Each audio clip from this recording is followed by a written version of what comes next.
I'm storyteller and author Pleasant Despain, and you have a wonderful imagination. Welcome to Pleasant Journeys. My story for today is called Poor Tail-eee-poe. And it's a story from Kentucky, and it's a great one to share around Halloween time.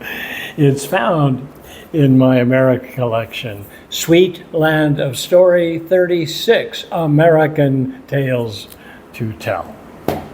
Long, long ago, there was a man named Arlo who built a one-room cabin with a big porch out front, about a half mile from Dead Man's Swamp.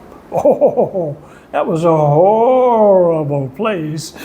Oh, the noxious gases rose from that swamp every day, and there were cries in the middle of the night from some sort of swamp creatures, but he was a half mile away. Now, he had 3 good hunting dogs, which he had raised from pups. And they liked to sleep under that big old porch front of that cabin. And, they liked to go hunting whenever Arlo got hungry. Well, one day, kind of late in the afternoon, he opened up them cupboards, but they was all bare. Nothing there. And his stomach was just a grumbling and a rumbling. He had the cobby wobbles. So he picked up his hunting rifle and he whistled to them dogs and he said, "Let's go hunting." And they went off into the woods.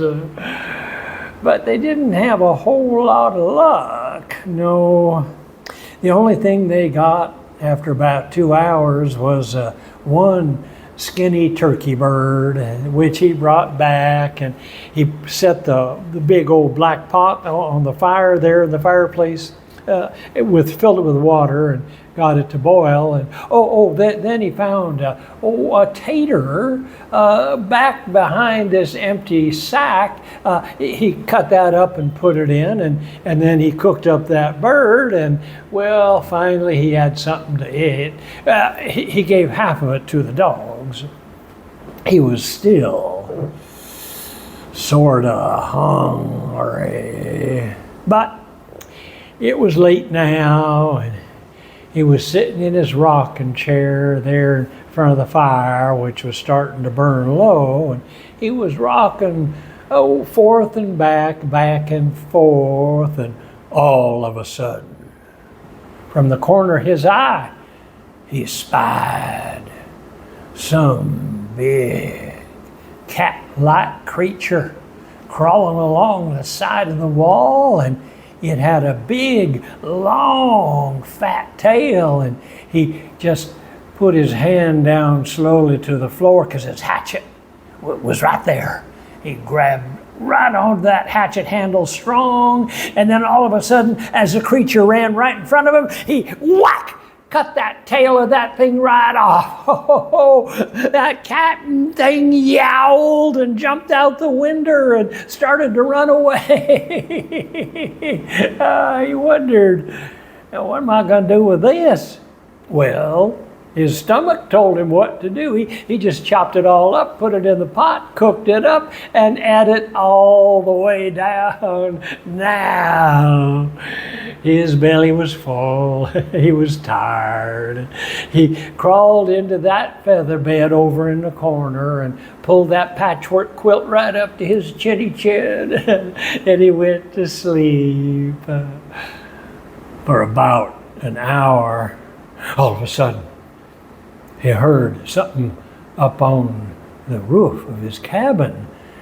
It was too large to be one of them rats or mice, and then all of a sudden he heard, "Tail-eee-poe,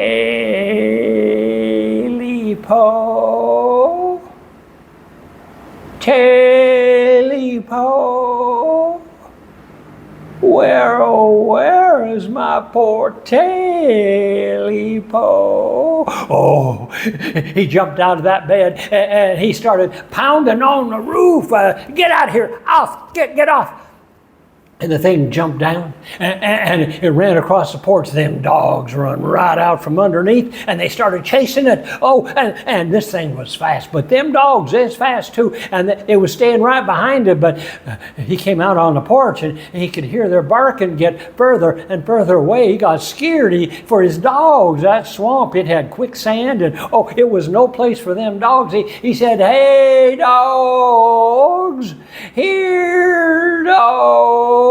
Come on back, come on home. And they heard that. They turned around, they run right all the way back, and they went under that porch. And, well, Arlo was a little frightened now. And he closed the door and all the shutters tight. He crawled back in that bed.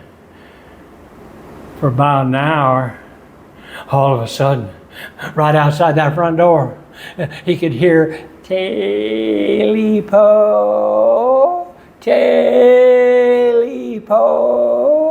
I'm coming to get my Tail-eee-poe.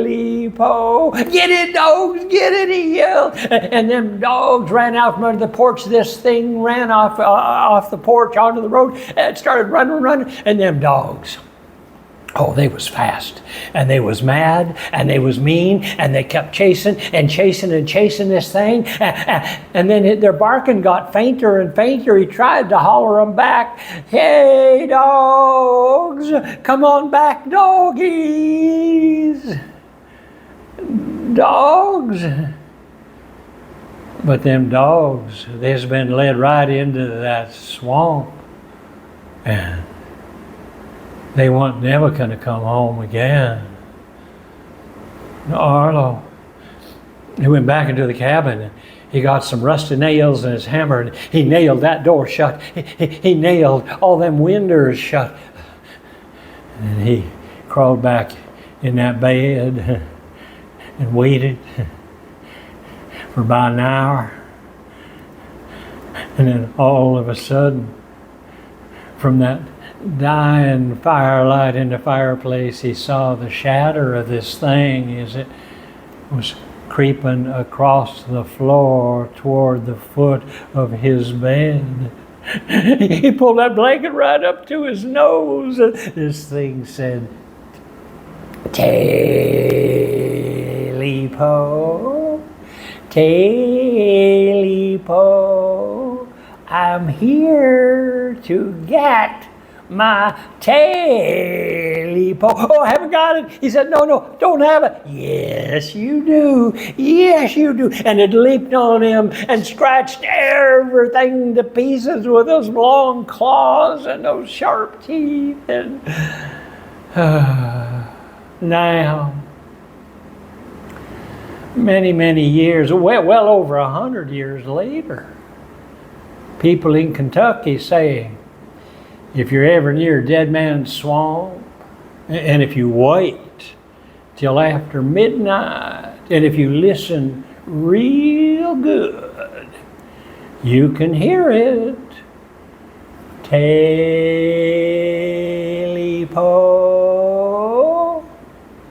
Tail-eee-poe, now I've got my Tail-eee-poe. And that there, my friends, is the end of this here story.